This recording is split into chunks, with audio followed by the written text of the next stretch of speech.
الرحیق المختوم episode 27۔ بدر کے بعد کی جنگی سرگرمیاں۔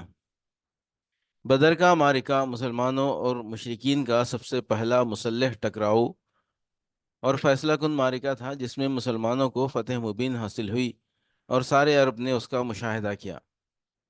اس معرکے کے نتائج سے سب سے زیادہ وہی لوگ دل گرفتہ تھے جنہیں براہ راست یہ نقصان عظیم برداشت کرنا پڑا تھا،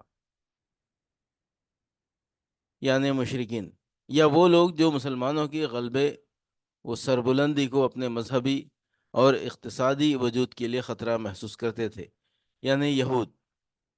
چنانچہ جب سے مسلمانوں نے بدر کا معرکہ سر کیا تھا، یہ دونوں گروہ مسلمانوں کے خلاف غم و غصے اور رنج و الم سے جل بھن رہے تھے، جیسا کہ ارشاد ہے: لَتَجِدَنَّ أَشَدَّ النَّاسِ عَدَاوَةً لِلَّذِينَ آمَنُوا الْيَهُودَ وَالَّذِينَ أَشْرَكُوا۔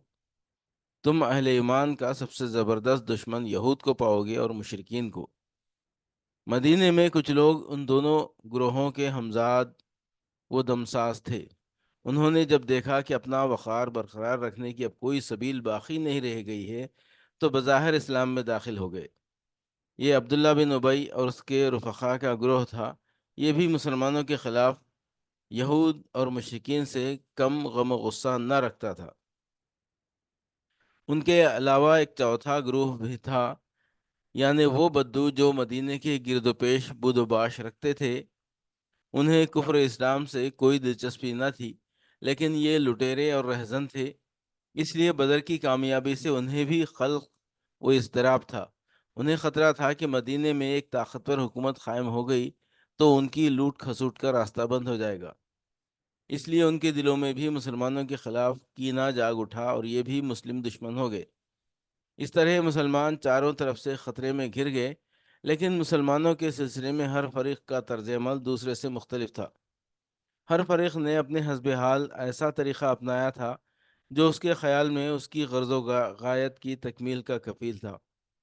چنانچہ اہل مدینہ نے اسلام کا اظہار کر کے در پردہ سازشوں و دسیسہ کاریوں اور باہم لڑانے بڑھانے کی راہ اپنائی۔ یہود کے گروہ نے کھلم کھلا رنج و عداوت اور غیظ و غضب کا مظاہرہ کیا۔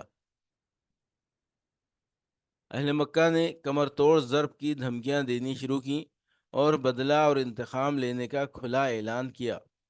ان کی جنگی تیاریاں بھی کھلے عام ہو رہی تھیں، گویا وہ زبان حال سے مسلمانوں کو یہ پیغام دے رہے تھے: ایک ایسا روشن اور تابناک دن ضروری ہے جس کے بعد عرصہ دراز تک نوحہ کرنے والیوں کے نوحے سنتا رہوں، اور سال بھر کے بعد وہ عملاً ایک ایسی معرکہ آرائی کے لیے مدینے کی چار دیواری تک چڑھ آئے جو تاریخ میں غزوہ احد کے نام سے معروف ہے اور جس کا مسلمانوں کی شہرت اور ساکھ پر برا اثر پڑا تھا۔ ان خطرات سے نمٹنے کے لیے مسلمانوں نے بڑے اہم اقدامات کیے، جن سے نبی صلی اللہ علیہ وسلم کی قائدانہ عبقریت کا پتہ چلتا ہے، اور یہ واضح ہوتا ہے کہ مدینے کی قیادت گرد و پیش کے ان خطرات کے سلسلے میں کس قدر بیدار تھی اور ان سے نمٹنے کے لیے کتنے جامع منصوبے رکھتی تھی۔ اگلی سطور میں اسی کا ایک مختصر سا خاکہ پیش کیا جا رہا ہے۔ ایک غزوہ بنی سلیم بمقام قدر۔ غزوہ بدر کے بعد سب سے پہلی خبر جو مدینے کے شعبہ اطلاعات نے فراہم کی وہ یہ تھی کہ قبیلہ غطفان کی شاخ بنو سلیم کے لوگ مدینے پر چڑھائی کے لیے فوج جمع کر رہے ہیں۔ اس کے جواب میں نبی صلی اللہ علیہ وسلم نے 200 سواروں کے ساتھ ان پر خود ان کے اپنے علاقے میں اچانک دھاوا بول دیا اور مقام قدر میں ان کے منازل تک جا پہنچے۔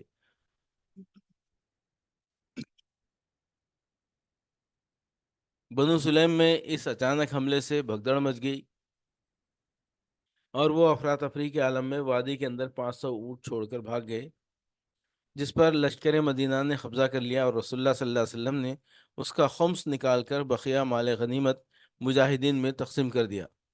ہر شخص کے حصے میں 2 اونٹ آئے۔ اس غزوے میں یسار نامی غلام ہاتھ آیا جسے آپ نے آزاد کر دیا۔ اس کے بعد آپ نے دیار بنی سلیم نے 3 روز قیام فرما کر مدینہ پلٹ آئے۔ یہ غزوہ شوال 2 ہجری میں بدر سے واپسی کے صرف 7 دن بعد پیش آیا۔ اس غزوے کے دوران سبا بن ارفتا کو اور کہا جاتا ہے کہ ابن مکتوم کو مدینے کا انتظام سونپا گیا تھا۔ 2 نبی صلی اللہ علیہ وسلم کے قتل کی سازش۔ جنگ بدر میں شکست کھا کر مشرکین غصے سے بے قابو تھے اور پورا مکہ نبی صلی اللہ علیہ وسلم کے خلاف ہانڈی کی طرح کھول رہا تھا۔ بالآخر مکے کے 2 بہادر جوانوں نے طے کیا کہ اپنی دانست میں اس اختلاف و شقاق کی بنیاد اور اس ذلت و رسوائی کی جڑ نعوذ باللہ یعنی نبی صلی اللہ علیہ وسلم کا خاتمہ کر دیں گے۔ چنانچہ جنگ بدر کے کچھ ہی دنوں بعد کا واقعہ ہے کہ عمیر بن وہب جماحی، جو قریش کے شیطانوں میں سے تھا اور مکے میں نبی صلی اللہ علیہ وسلم اور صحابہ کرام کو اذیتیں پہنچایا کرتا تھا، اور اب اس کا بیٹا وہب بن عمیر جنگ بدر میں گرفتار ہو کر مسلمانوں کی قید میں تھا۔ اس عمیر نے ایک دن صفوان بن امیہ کے ساتھ حطیم میں بیٹھ کر گفتگو کرتے ہوئے بدر کے کنویں میں پھینکے جانے والے مقتولوں کا ذکر کیا۔ اس پر صفوان نے کہا، خدا کی قسم ان کے بعد جینے میں کوئی لطف نہیں۔ جواب میں عمیر نے کہا، خدا کی قسم تم سچ کہتے ہو، دیکھو خدا کی قسم اگر میرے اوپر قرض نہ ہوتا جس کی ادائیگی کے لیے میرے پاس کچھ نہیں ہے، اور اہل و عیال نہ ہوتے جن کے بارے میں اندیشہ ہے کہ میرے پاس ضائع ہو جائیں گے، تو میں سوار ہو کر محمد کے پاس جاتا اور اسے قتل کر ڈالتا، کیونکہ میرے لیے وہاں جانے کی ایک وجہ موجود ہے، میرا بیٹا ان کے ہاں قید ہے۔ صفوان نے اس صورتحال کو غنیمت سمجھتے ہوئے کہا، اچھا چلو، تمہارا قرض میرے ذمے ہے، میں اسے تمہاری جانب سے ادا کر دوں گا، اور تمہارے اہل و عیال میرے اہل و عیال ہیں، جب تک وہ موجود رہیں گے میں ان کی دیکھ بھال کرتا رہوں گا۔ ایسا نہیں ہو سکتا کہ میرے پاس کوئی چیز موجود ہو اور ان کو نہ ملے۔ عمیر نے کہا، اچھا تو اب میرے اور اپنے اس معاملے کو صیغہ راز میں رکھنا۔ صفوان نے کہا، ٹھیک ہے، میں ایسا ہی کروں گا۔ اس کے بعد عمیر نے اپنی تلوار پر سان رکھائی اور زہر آلود کرائی، پھر روانہ ہوا اور مدینہ پہنچا۔ لیکن ابھی وہ مسجد کے دروازے پر اپنی اونٹنی بٹھا ہی رہا تھا کہ حضرت عمر بن خطاب رضی اللہ عنہ کی نگاہ اس پر پڑ گئی۔ وہ مسلمانوں کی ایک جماعت کے درمیان جنگ بدر میں اللہ کے عطا کردہ اعزاز و اکرام کے متعلق باتیں کر رہے تھے۔ انہوں نے دیکھتے ہی کہا، یہ کتا اللہ کا دشمن عمیر کسی برے ہی ارادے سے آیا ہے۔ پھر انہوں نے نبی صلی اللہ علیہ وسلم کی خدمت میں حاضر ہو کر عرض کیا، اے اللہ کے نبی، یہ اللہ کا دشمن عمیر اپنی تلوار حمائل کیے آیا ہے، آپ نے فرمایا اسے میرے پاس لے آؤ۔ عمیر آیا تو حضرت عمر رضی اللہ عنہ نے اس کی تلوار کے پرتلے کو اس کے گلے کے پاس سے پکڑ لیا اور انصار کے چند افراد سے کہا کہ تم لوگ رسول اللہ صلی اللہ علیہ وسلم کے پاس جاؤ اور وہیں بیٹھ جاؤ، اور آپ کے خلاف اس خبیث کے خطرے سے چوکندہ رہو، کیونکہ یہ قابل اطمینان نہیں ہے۔ اس کے بعد وہ عمیر کو اندر لے گئے۔ رسول اللہ صلی اللہ علیہ وسلم نے جب یہ کیفیت دیکھی تو حضرت عمر رضی اللہ عنہ اس کی گردن میں اس کی تلوار کا پرتلا لپیٹ کر پکڑے ہوئے آئے ہیں، تو فرمایا، عمر اسے چھوڑ دو، اور عمیر تم قریب آ جاؤ۔ اس نے قریب آ کر کہا، آپ لوگوں کی صبح بخیر ہو۔ نبی صلی اللہ علیہ وسلم نے فرمایا، اللہ تعالیٰ نے ہمیں ایک ایسے تحیہ سے مشرف کیا ہے جو تمہارے اس تحیہ سے بہتر ہے، یعنی سلام ہے جو اہل جنت کا تحیہ ہے۔ اس کے بعد آپ نے فرمایا، اے عمیر تم کیوں آئے ہو؟ اس نے کہا، یہ قیدی جو آپ لوگوں کی قبضے میں ہے اسی کے لیے آیا ہوں، آپ لوگ اس کے بارے میں احسان فرما دیجئے۔ آپ نے فرمایا، پھر یہ تمہاری گردن میں تلوار کیوں ہے؟ اس نے کہا، اللہ ان تلواروں کا برا کرے کہ یہ ہمارے کچھ کام نہ آ سکیں۔ آپ نے فرمایا، سچ سچ بتاؤ کیوں آئے ہو؟ اس نے کہا، بس صرف اسی قیدی کے لیے آیا ہوں۔ آپ نے فرمایا، نہیں، بلکہ تم اور صفوان بن امیہ حطیم میں بیٹھے اور قریش کے جو مقتولین کنویں میں پھینکے گئے ہیں ان کا تذکرہ کیا، پھر تم نے کہا، اگر مجھ پر قرض نہ ہوتا اور میرے اہل و عیال نہ ہوتے تو میں یہاں سے جاتا اور محمد کو قتل کر دیتا۔ اس پر صفوان نے تمہارے قرض اور اہل و عیال کی ذمہ داری لے لی، بشرطے کہ تم مجھے قتل کر دو، لیکن یاد رکھو کہ اللہ میرے اور تمہارے درمیان حائل ہے۔ عمیر نے کہا، میں گواہی دیتا ہوں کہ آپ اللہ کے رسول ہیں۔ اے اللہ کے رسول، آپ ہمارے پاس آسمان کی جو خبریں لاتے تھے اور آپ پر جو وحی نازل ہوتی تھی اسے ہم جھٹلا دیا کرتے تھے، لیکن یہ تو ایسا معاملہ ہے جس میں میرے اور صفوان کے سوا کوئی موجود ہی نہ تھا، اس لیے واللہ مجھے یقین ہے کہ یہ بات اللہ کے سوا اور کسی نے آپ تک نہیں پہنچائی۔ بس اللہ کی حمد ہے جس نے مجھے اسلام کی ہدایت دی اور اس مقام تک ہانک کر پہنچایا۔ پھر عمیر نے کلمہ حق کی شہادت دی اور رسول اللہ صلی اللہ علیہ وسلم نے صحابہ کرام کو مخاطب کر کے فرمایا، اپنے بھائی کو دین سمجھاؤ، قرآن پڑھاؤ اور اس کے قیدی کو آزاد کر دو۔ ادھر صفوان لوگوں سے کہتا پھر رہا تھا کہ یہ خوشخبری سن لو کہ چند ہی دنوں میں ایک ایسا واقعہ پیش آئے گا جو بدر کے مصائب بھلوا دے گا۔ ساتھ ہی وہ آنے جانے والوں سے عمیر کی بابت پوچھتا بھی رہتا تھا۔ بالآخر اسے ایک سوار نے بتایا کہ عمیر مسلمان ہو چکا ہے۔ یہ سن کر صفوان نے قسم کھائی کہ اس سے کبھی بات نہ کرے گا اور نہ کبھی اسے نفع پہنچائے گا۔ ادھر عمیر نے اسلام سیکھ کر مکے کی راہ لی اور وہیں مقیم رہ کر اسلام کی دعوت دینی شروع کی۔ ان کے ہاتھ پر بہت سے لوگ مسلمان ہوئے۔ 3، غزوہ بنو قینقاع۔ رسول اللہ صلی اللہ علیہ وسلم نے مدینہ تشریف لانے کے بعد یہود کے ساتھ جو معاہدہ فرمایا تھا اس کی دفعات پچھلے صفحات میں ذکر کی جا چکی ہیں۔ رسول اللہ صلی اللہ علیہ وسلم کی پوری کوشش اور خواہش تھی کہ اس معاہدے میں جو کچھ طے پا گیا ہے وہ نافذ رہے۔ چنانچہ مسلمانوں کی طرف سے کوئی ایسا قدم نہیں اٹھایا گیا جو اس معاہدے کی عبارت کے کسی ایک حرف کے بھی خلاف ہو، لیکن یہود جن کی تاریخ غدر و خیانت اور عہد شکنی سے پر ہے، وہ بہت جلد اپنے قدیم مزاج کی طرف پلٹ گئے اور مسلمانوں کی صفوں کے اندر دسیسہ کاری، سازش، لڑانے بھڑانے اور ہنگامے اور اضطراب برپا کرنے کی کوششیں شروع کر دیں۔ لگے ہاتھوں ایک مثال بھی سنتے چلیے۔ یہود کی عیاری کا ایک نمونہ۔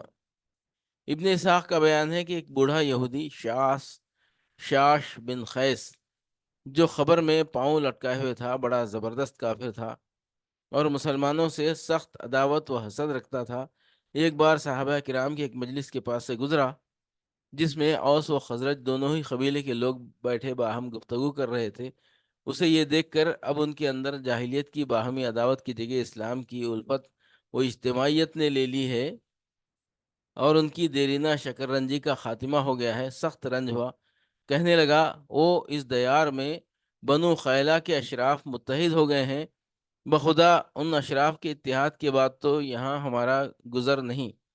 چنانچہ اس نے ایک نوجوان یہودی کو جو اس کے ساتھ تھا حکم دیا کہ ان کی مجالس میں جائے اور ان کے ساتھ بیٹھ کر پھر جنگ بواس اور اس کے پہلے کے حالات کا ذکر کرے اور اس سلسلے میں دونوں جانب سے جو اشعار کہے گئے ہیں کچھ ان میں سے سنائے۔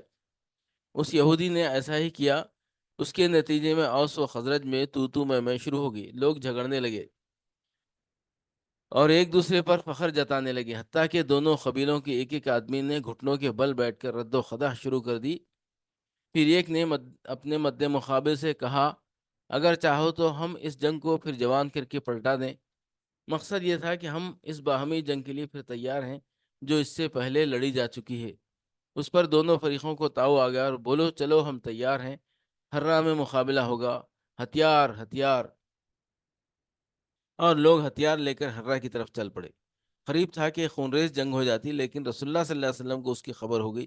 آپ اپنے مہاجرین صحابہ کو ہمراہ لے کر جھٹ ان کے پاس پہنچے اور فرمایا، اے مسلمانوں کی جماعت، اللہ اللہ، کیا میرے رہتے ہوئے جاہلیت کی پکار، اور وہ بھی اس کے بعد کہ اللہ تمہیں اسلام کی ہدایت سے سرفراز فرما چکا ہے اور اس کے ذریعے تم سے جاہلیت کا معاملہ کاٹ کر اور تمہیں کفر سے نجات دے کر تمہارے دلوں کو آپس میں جوڑ چکا ہے۔ آپ کی نصیحت سن کر صحابہ کو احساس ہوا کہ ان کی حرکت شیطان کا ایک جھٹکا اور دشمن کی ایک چال تھی۔ چنانچہ وہ رونے لگے اور اوس و خزرج کے لوگ ایک دوسرے سے گلے ملے۔ پھر رسول اللہ صلی اللہ علیہ وسلم کے ساتھ اطاعت شعار و فرما بردار بن کر اس حالت میں واپس آئے کہ اللہ نے ان کے دشمن شاش بن قیس کی عیاری کی آگ بجھا دی تھی۔ یہ ہے ایک نمونہ ان ہنگاموں اور اضطراب کا جنہیں یہود مسلمانوں کی صفوں میں برپا کرنے کی کوشش کرتے رہتے تھے، اور یہ ہے ایک مثال اس روڑے کی جسے یہ یہود اسلامی دعوت کی راہ میں اٹکاتے رہتے تھے۔ اس کام کے لیے انہوں نے مختلف منصوبے بنا رکھے تھے۔ وہ جھوٹے پروپیگنڈے کرتے تھے،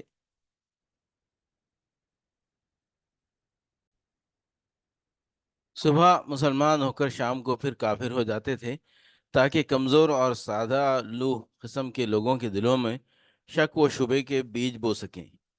کسی کے ساتھ مالی تعلق ہوتا اور وہ مسلمان ہو جاتا تو اس پر معیشت کی راہیں تنگ کر دیتے، چنانچہ اگر اس کے ذمے کچھ بقایا ہوتا تو صبح و شام تقاضے کرتے، اور اگر خود اس مسلمان کا کچھ بقایا ان پر ہوتا تو وہ اسے ادا نہ کرتے بلکہ باطل طریقے پر کھا جاتے، اور کہتے کہ تمہارا قرض تو ہمارے اوپر اس وقت تھا جب تم اپنے آبائی دین پر تھے، لیکن اب جب کہ تم نے اپنا دین بدل دیا ہے تو اب ہمارا اور تمہارا کوئی لین دین نہیں۔ واضح رہے کہ یہود نے یہ ساری حرکتیں بدر سے پہلے ہی شروع کر دی تھیں، اور اس معاہدے کے الرغم شروع کر دی تھیں جو انہوں نے رسول اللہ صلی اللہ علیہ وسلم سے کر رکھا تھا۔ ادھر رسول اللہ صلی اللہ علیہ وسلم اور صحابہ کرام کا یہ حال تھا کہ وہ ان یہود کی ہدایت یابی کی امید میں ان ساری باتوں پر صبر کرتے جا رہے تھے۔ اس کے علاوہ یہ بھی مطلوب تھا کہ اس علاقے میں امن و سلامتی کا ماحول برقرار رہے۔ بنو قینقاع کی عہد شکنی۔ جب یہود نے دیکھا کہ اللہ تعالیٰ نے میدان بدر میں مسلمانوں کی زبردست مدد فرما کر انہیں عزت و شوکت سے سرفراز فرمایا ہے، اور ان کا رعب و دبدبا دور و نزدیک ہر جگہ رہنے والوں کے دلوں پر بیٹھ گیا ہے، تو ان کی عداوت و حسد کی ہانڈی پھٹ پڑی۔ انہوں نے کھلم کھلا شر و عداوت کا مظاہرہ کیا، اور علل اعلان بغاوت و ایذا رسانی پر اتر آئے۔ ان میں سب سے زیادہ کینہ توز اور سب سے بڑھ کر شریر کعب بن اشرف تھا، جس کا ذکر آگے آ رہا ہے۔ اسی طرح تینوں یہودی قبائل میں سب سے زیادہ بدماش بنو قینقاع کا قبیلہ تھا۔ یہ لوگ مدینے ہی کے اندر رہتے تھے، اور ان کا محلہ انہی کے نام سے موسوم تھا۔ یہ لوگ پیشے کے لحاظ سے سنار، لوہار اور برتن ساز تھے۔ ان پیشوں کے سبب ان کے ہر آدمی کے پاس وافر مقدار میں سامان جنگ موجود تھا۔ ان کے مردان جنگی کی تعداد 700 تھی، اور وہ مدینے کے سب سے بہادر یہودی تھے۔ انہی نے سب سے پہلے عہد شکنی کی۔ تفصیل یہ ہے، جب اللہ تعالیٰ نے میدان بدر میں مسلمانوں کو فتح سے ہمکنار کیا تو ان کی سرکشی میں شدت آ گئی۔ انہوں نے اپنی شرارتوں، خباثتوں اور لڑانے بڑھانے کی حرکتوں میں وسعت اختیار کر لی اور خلفشار پیدا کرنا شروع کر دیا۔ چنانچہ جو مسلمان ان کی بازار میں جاتا اس سے وہ مذاق و استہزاء کرتے اور اسے اذیت پہنچاتے، حتیٰ کہ مسلمان عورتوں سے بھی چھیڑ چھاڑ شروع کر دی۔ اس طرح جب صورتحال زیادہ سنگین ہو گئی اور ان کی سرکشی خاصی بڑھ گئی تو رسول اللہ صلی اللہ علیہ وسلم نے انہیں جمع فرما کر واضح و نصیحت کی، اور رشد و ہدایت کی دعوت دیتے ہوئے ظلم و بغاوت کے انجام سے ڈرایا۔ لیکن اس سے ان کی بدماشی اور غرور میں کچھ اور ہی اضافہ ہو گیا۔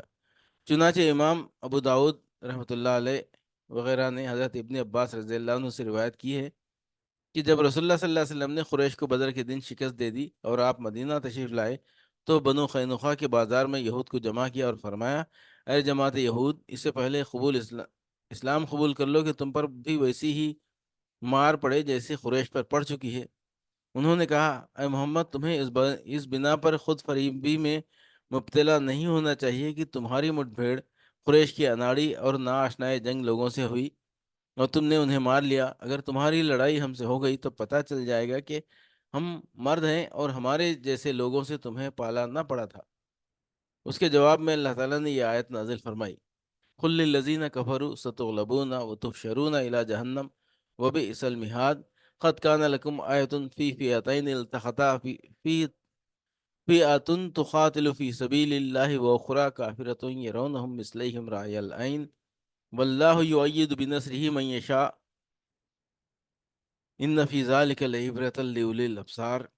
ان کافروں سے کہہ دو کہ عنقریب مغلوب کیے جاؤ گے اور جہنم کی طرف ہانکے جاؤ گے، اور وہ برا ٹھکانہ ہے۔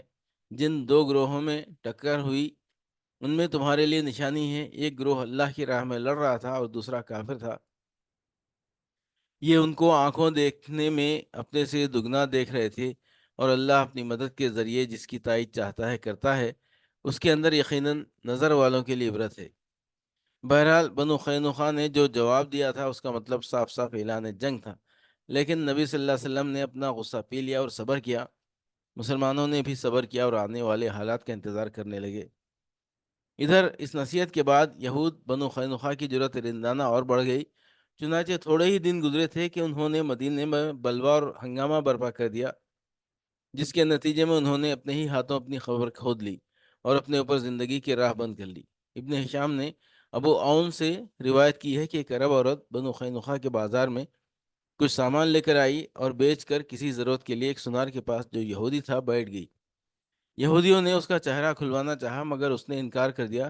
اس پر سنار نے چپکے سے اس کے کپڑے کا نچلا کنارہ پچھلی طرف باندھ دیا اور اسے کچھ خبر نہ ہوئی۔ جب وہ اٹھی تو اس سے بے پردہ ہو گئی اور یہودیوں نے خیخہ لگایا۔ اس پر اس عورت نے چیخ پکار مچائی، جسے سن کر ایک مسلمان نے اس سنار پر حملہ کیا اور اسے مار ڈالا۔ جواباً یہودیوں نے اس مسلمان پر حملہ کر کے اسے مار ڈالا۔ اس کے بعد مقتول مسلمان کے گھر والوں نے شور مچایا اور یہود کے خلاف مسلمانوں سے فریاد کی۔ نتیجہ یہ ہوا کہ مسلمان اور بنو قینقاع کے یہودیوں میں بلوا ہو گیا۔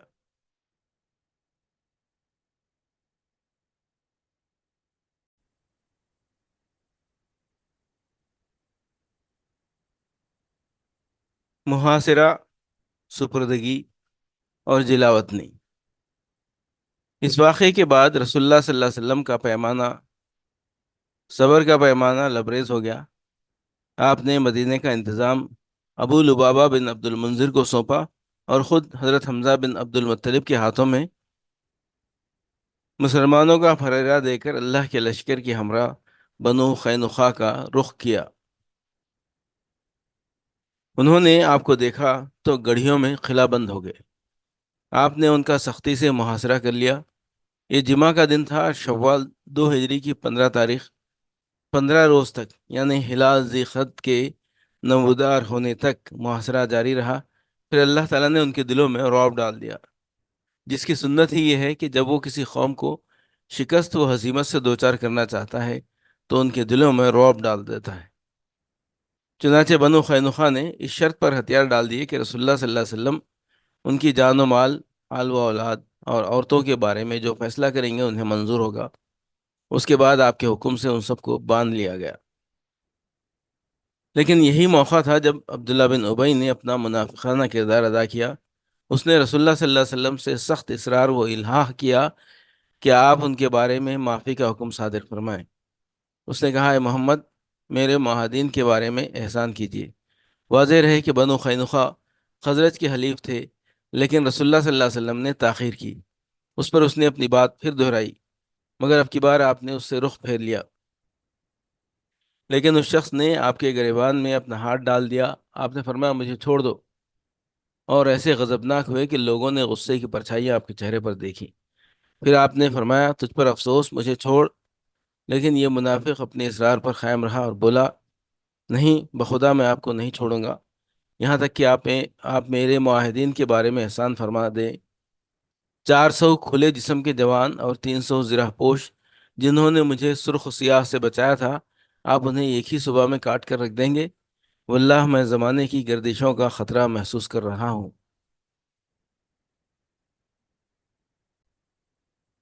بالآخر رسول اللہ صلی اللہ علیہ وسلم نے اس منافق کے ساتھ، جس کے اظہار اسلام پر ابھی کوئی ایک ہی مہینہ گزرا تھا، رعایت کا معاملہ کیا اور اس کی خاطر ان سب کی جان بخش دی۔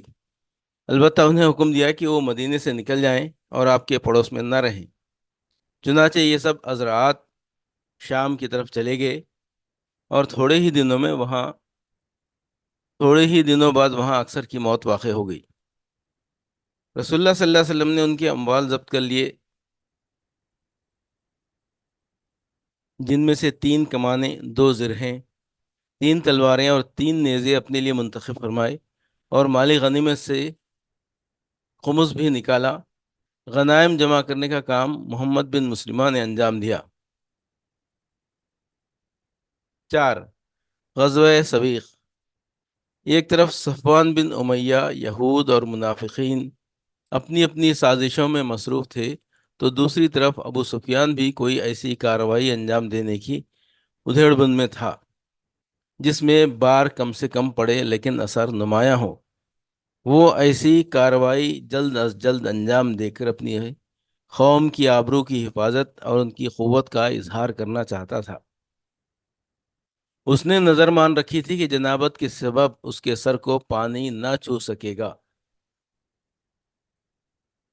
یہاں تک کہ محمد صلی اللہ علیہ وسلم سے لڑائی کر لے۔ چنانچہ وہ اپنی قسم پوری کرنے کے لیے 200 سواروں کو لے کر روانہ ہوا اور وادی خنات کے سرے پر واقع نیب نامی ایک پہاڑی کے دامن میں خیمہ زن ہوا۔ مدینے سے اس کا فاصلہ کوئی 12 میل ہے، لیکن چونکہ ابو سفیان کو مدینے پر کھلم کھلا حملے کی ہمت نہ ہوئی، اس لیے اس نے ایک ایسی کارروائی انجام دی جسے ڈاکہ زنی سے ملتی جلتی کارروائی کہا جا سکتا ہے۔ اس کی تفصیل یہ ہے کہ وہ رات کی تاریکی میں اطراف مدینہ کے اندر داخل ہوا اور ہویئی بن اخطب کے پاس جا کر اس کا دروازہ کھلوایا۔ ہویئی نے انجام کے خوف سے انکار کر دیا۔ ابو سفیان پلٹ کر بنو نذیر کے ایک دوسرے سردار سلام بن مشکم کے پاس پہنچا، جو بنو نذیر کا خزانچی بھی تھا۔ ابو سفیان نے اندر آنے کی اجازت چاہی، اس نے اجازت بھی دی اور مہمان نوازی بھی کی، خوراک کے علاوہ شراب بھی پلائی اور لوگوں کے پسپردہ حالات سے بھی آگاہ بھی کیا۔ رات کے پچھلے پہر ابو سفیان وہاں سے نکل کر اپنے ساتھیوں میں پہنچا اور ان کا ایک دستہ بھیج کر مدینے کے اطراف میں عریض نامی ایک مقام پر حملہ کرا دیا۔ اس دستے نے وہاں کھجور کے کچھ درخت کاٹے اور جلائے، اور ایک انصاری اس کے حلیف کو ان کے کھیت میں پا کر قتل کر دیا اور تیزی سے مکہ واپس بھاگ نکلا۔ رسول اللہ صلی اللہ علیہ وسلم نے واردات کی خبر ملتے ہی تیز رفتاری سے ابو سفیان اور اس کے ساتھیوں کا تعاقب کیا، لیکن وہ اس سے بھی زیادہ تیز رفتاری سے بھاگے۔ چنانچہ وہ لوگ تو دستیاب نہ ہوئے، لیکن انہوں نے بوجھ ہلکا کرنے کے لیے ستو، توشے اور بہت سا ساز و سامان پھینک دیا تھا جو مسلمانوں کے ہاتھ لگا۔ رسول اللہ صلی اللہ علیہ وسلم نے کرکت القدر تک تعاقب کر کے واپسی کی راہ لی۔ مسلمان ستو وغیرہ لات پھاند کر واپس ہوئے اور اس مہم کا نام غزوہ سویق رکھ دیا۔ سویق عربی زبان میں ستو کو کہتے ہیں۔ یہ غزوہ جنگ بدر کے صرف 2 ماہ بعد ذی الحجہ 2 ہجری میں پیش آیا۔ اس غزوے کے دوران مدینے کا انتظام ابو لبابہ بن عبد المنذر رضی اللہ عنہ کو سونپا گیا تھا۔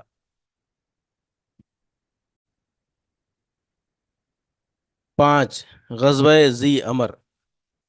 معرکہ بدر و احد کے درمیانی عرصے میں رسول اللہ صلی اللہ علیہ وسلم کی زیر قیادت یہ سب سے بڑی فوجی مہم تھی جو محرم 3 ہجری میں پیش آئی۔ اس کا سبب یہ تھا کہ مدینے کے ذرائع اطلاعات نے رسول اللہ صلی اللہ علیہ وسلم کو یہ اطلاع فراہم کی کہ بنو ثعلبہ اور محارب کی بہت بڑی جمعیت مدینے پر چھاپا مارنے کے لیے اکٹھی ہو رہی ہے۔ یہ اطلاع ملتے ہی رسول اللہ صلی اللہ علیہ وسلم نے مسلمانوں کو تیاری کا حکم دیا اور سوار و پیادہ پر مشتمل 450 کی نفری لے کر روانہ ہوئے۔ حضرت عثمان بن عفان کو مدینہ میں اپنا جانشین مقرر فرمایا۔ راستے میں صحابہ نے بنو ثعلبہ کے جبار نامی ایک شخص کو گرفتار کر کے رسول اللہ صلی اللہ علیہ وسلم کی خدمت میں حاضر کیا۔ آپ نے اسے اسلام کی دعوت دی، اس نے اسلام قبول کر لیا۔ اس کے بعد آپ نے اسے حضرت بلال رضی اللہ عنہ کی رفاقت میں دے دیا اور اس نے راہ شناس کی حیثیت سے مسلمانوں کو دشمن کی سرزمین تک راستہ بتایا۔ ادھر دشمن کو جیش مدینہ کی آمد کی خبر ہوئی تو وہ گرد و پیش کی پہاڑیوں میں بکھر گئے، لیکن نبی صلی اللہ علیہ وسلم نے پیش قدمی جاری رکھی اور لشکر کے ہمراہ اس مقام تک تشریف لے گئے جسے دشمن نے اپنی جمعیت کی فراہمی کے لیے منتخب کیا تھا۔ یہ در حقیقت ایک چشمہ تھا جو ذی امر کے نام سے معروف تھا۔ آپ نے وہاں بدوؤں پر رعب و دبدبہ قائم کرنے اور انہیں مسلمانوں کی طاقت کا احساس دلانے کے لیے سفر کا پورا یا تقریباً پورا مہینہ گزار دیا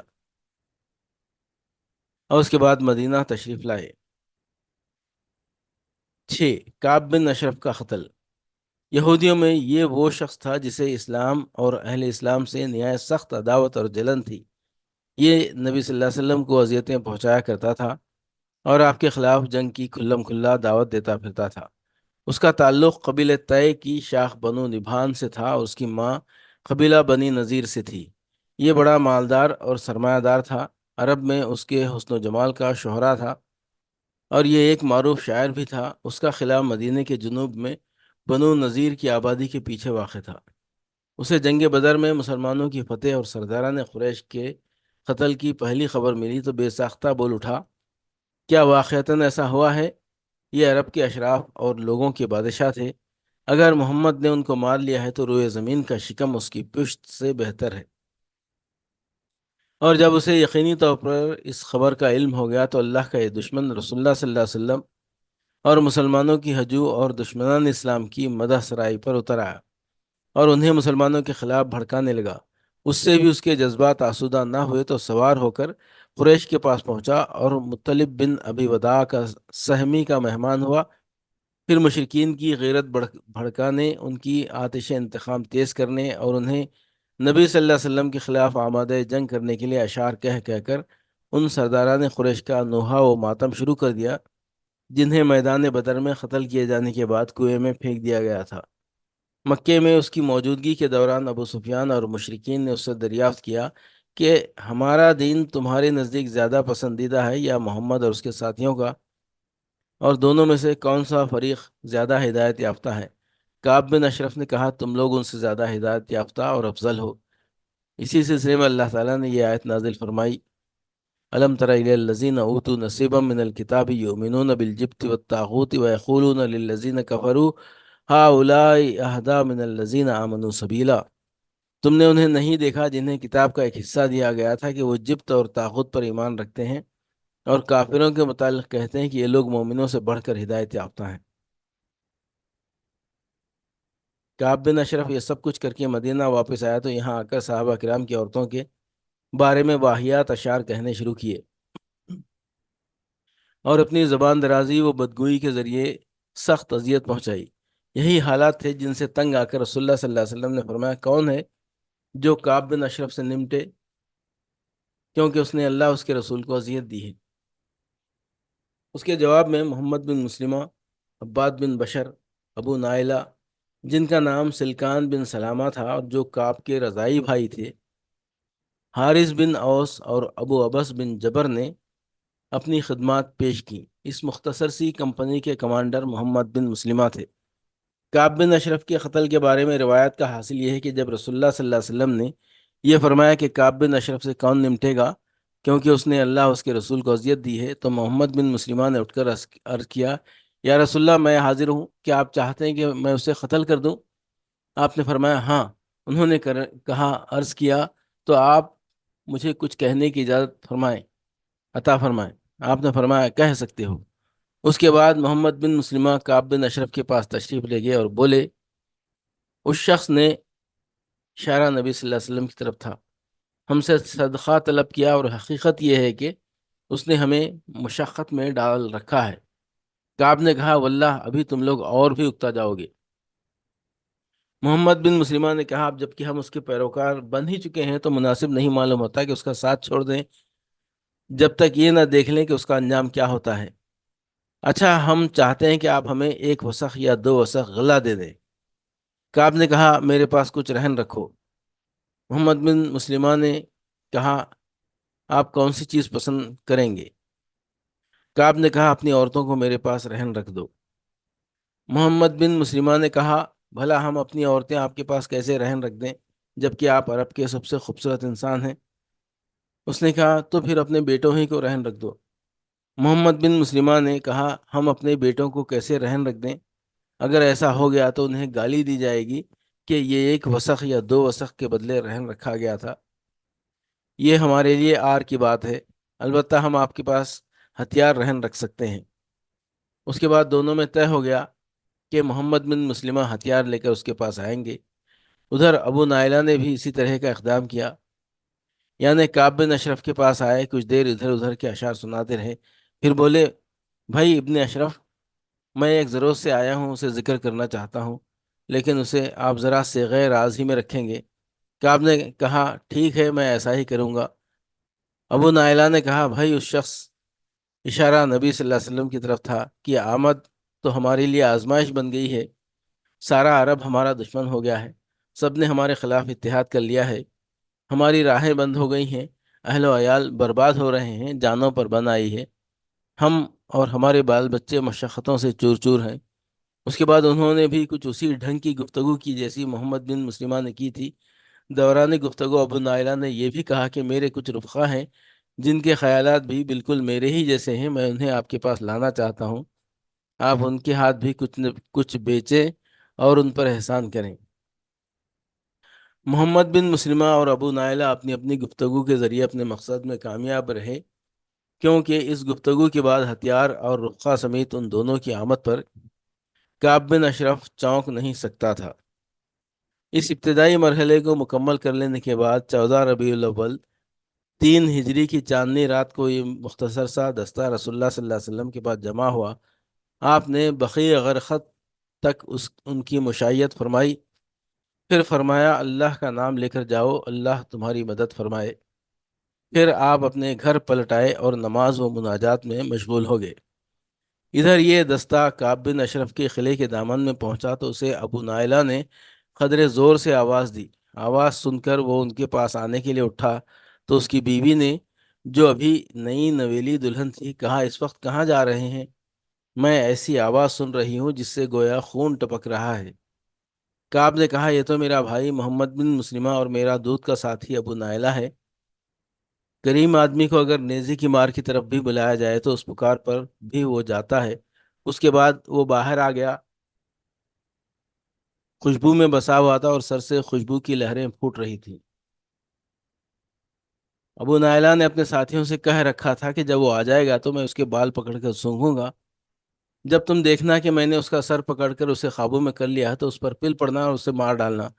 چنانچہ جب کعب آیا تو کچھ دیر تک باتیں ہوتی رہیں، پھر ابو نائلہ نے کہا ابن اشرف، کیوں نہ شیب عجوز تک چلیں، ذرا آج رات باتیں کی جائیں۔ اس نے کہا اگر تم چاہتے ہو تو چلتے ہیں۔ اس پر سب لوگ چل پڑے۔ اثناء راہ میں ابو نائلہ نے کہا آج جیسی عمدہ خوشبو تو میں نے کبھی دیکھی ہی نہیں۔ یہ سن کر کعب کا سینہ فخر سے تن گیا، کہنے لگا میرے پاس عرب کی سب سے زیادہ خوشبو والی عورت ہے۔ ابو نائلہ نے کہا اجازت ہو تو ذرا آپ کا سر سونگھ لوں؟ وہ بولا ہاں ہاں۔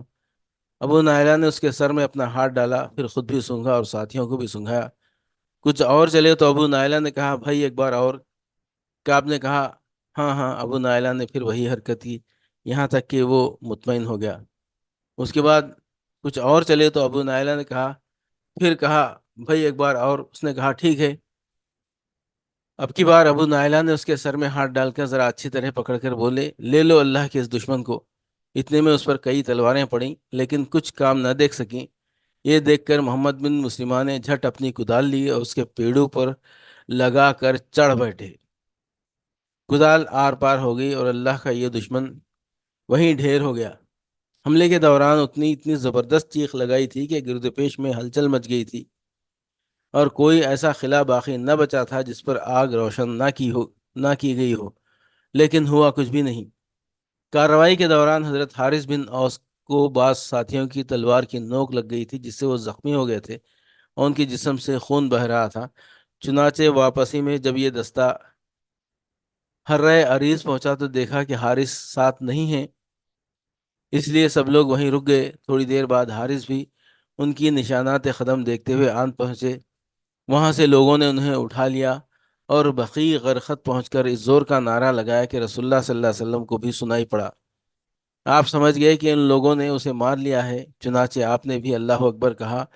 پھر جب یہ لوگ آپ کی خدمت میں پہنچے تو آپ نے فرمایا افلحت الوجوہ، یہ چہرے کامیاب رہیں۔ ان لوگوں نے کہا ووجہک یا رسول اللہ، آپ کا چہرہ بھی اے اللہ کے رسول، اور اس کے ساتھ ہی اس طاغوت کا سر آپ کے سامنے رکھ دیا۔ آپ نے اس کے قتل پر اللہ کی حمد و ثنا کی اور حارث کے زخم پر لعاب دہن لگا دیا جس سے وہ شفا یاب ہو گئے اور آئندہ کبھی تکلیف نہ ہوئی۔ ادھر یہود کو جب اپنے طاغوت کعب بن اشرف کے قتل کا علم ہوا تو ان کے ہٹ دھرم اور ضدی دلوں میں رعب کی لہر دوڑ گئی۔ ان کی سمجھ میں آ گیا کہ رسول اللہ صلی اللہ علیہ وسلم جب یہ محسوس کر لیں گے کہ امن و امان کے ساتھ کھیلنے والوں، ہنگامے اور اضطرابات برپا کرنے والوں اور عہد و پیمان کا احترام نہ کرنے والوں پر نصیحت کارگر نہیں ہو رہی ہے تو آپ طاقت کے استعمال سے بھی گریز نہ کریں گے۔ اس لیے انہوں نے اپنے اس طاغوت کے قتل پر چوں نہ کیا بلکہ ایک دم دم سادھے پڑے رہے، ایفائے عہد کا مظاہرہ کیا اور ہمت ہار بیٹھے۔ یعنی سانپ تیزی کے ساتھ اپنی بلوں میں جا گھسے۔ اس طرح ایک مدت تک رسول اللہ صلی اللہ علیہ وسلم بیرون مدینہ سے پیش آنے والے متوقع خطرات کا سامنا کرنے کے لیے فارغ ہو گئے، اور مسلمان ان بہت سی اندرونی مشکلات کے بارِ گراں سے سبکدوش ہو گئے جن کا اندیشہ انہیں محسوس ہو رہا تھا اور جن کی بو وقتاً فوقتاً وہ سونگتے رہتے تھے۔ 7. غزوہ بحران۔ یہ ایک بڑی فوجی طلائع گردی تھی جس کی تعداد 300 تھی۔ اس فوج کو لے کر رسول اللہ صلی اللہ علیہ وسلم ماہ ربیع الاخر 3 ہجری میں بحران نامی ایک علاقے کی طرف تشریف لے گئے تھے۔ یہ حجاز کے اندر فرا کے اطراف میں ایک معدنیاتی مقام ہے، اور ربیع الاخر اور جمادی الاولیٰ کے 2 مہینے وہیں قیام فرما رہے۔ اس کے بعد مدینہ واپس تشریف لائے۔ کسی قسم کی لڑائی سے سابقہ پیش نہ آیا۔ 8. سریہ زید بن حارثہ۔ جنگ احد سے پہلے مسلمانوں کی یہ آخری اور کامیاب ترین مہم تھی جو جمادی الاخرہ 3 ہجری میں پیش آئی۔ واقعے کی تفصیل یہ ہے کہ قریش جنگ بدر کے بعد سے قلق و اضطراب میں مبتلا تو تھے ہی، مگر جب گرمی کا موسم آ گیا اور ملک شام کے تجارتی سفر کا وقت آن پہنچا تو انہیں ایک اور فکر دامنگیر ہوئی۔ اس کی وضاحت اس سے ہوتی ہے کہ صفوان بن امیہ نے، جسے قریش کی طرف سے اس سال ملک شام جانے والے تجارتی قافلے کا امیر کارواں منتخب کیا گیا تھا، قریش سے کہا، محمد اور اس کے ساتھیوں نے ہماری تجارتی شاہراہ ہمارے لیے صعوبت بنا دی ہے۔ سمجھ میں نہیں آتا کہ ہم اس کے ساتھیوں سے کیسے نمٹیں۔ وہ ساحل چھوڑ کر ہٹتے ہی نہیں، اور باشندگان ساحل نے ان سے مصالحت کر لی ہے۔ عام لوگ بھی انہی کے ساتھ ہو گئے ہیں۔ اب سمجھ میں نہیں آتا کہ ہم کون سا راستہ اختیار کریں۔ اگر ہم گھروں ہی میں بیٹھ رہے ہیں تو اپنا اصل مال بھی کھا جائیں گے اور کچھ باقی نہ بچے گا،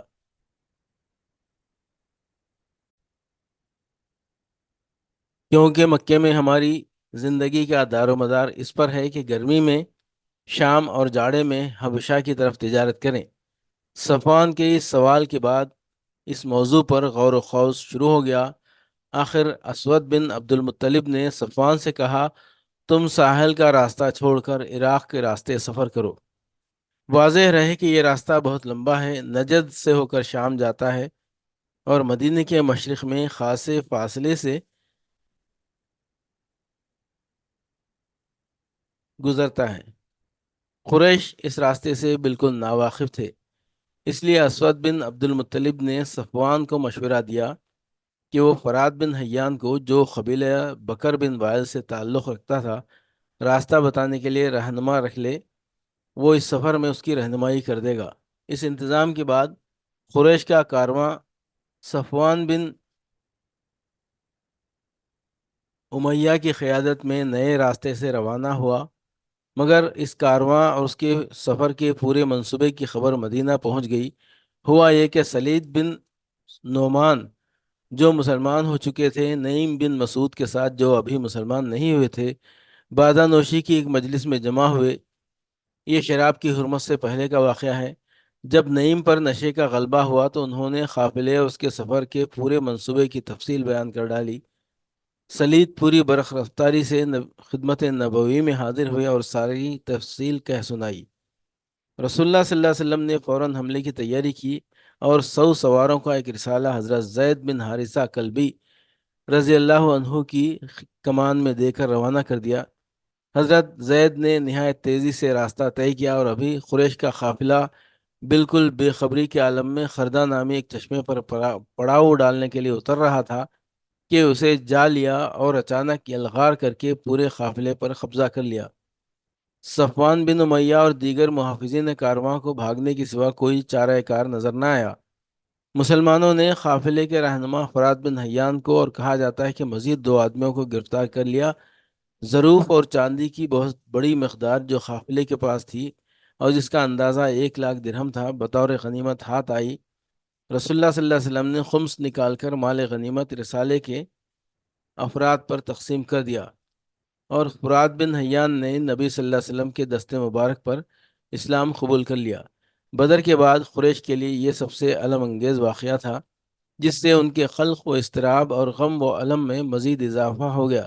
اب ان کے سامنے دو ہی راستے تھے، یا تو اپنا کبر و غرور چھوڑ کر مسلمانوں سے صلح کر لیں، یا بھرپور جنگ کر کے اپنی عزت رفتہ اور مجد گزشتہ کو واپس لائیں اور مسلمانوں کی قوت کو اس طرح توڑ دیں کہ وہ دوبارہ سر نہ اٹھا سکیں۔ قریش مکہ نے اسی دوسرے راستے کا انتخاب کیا۔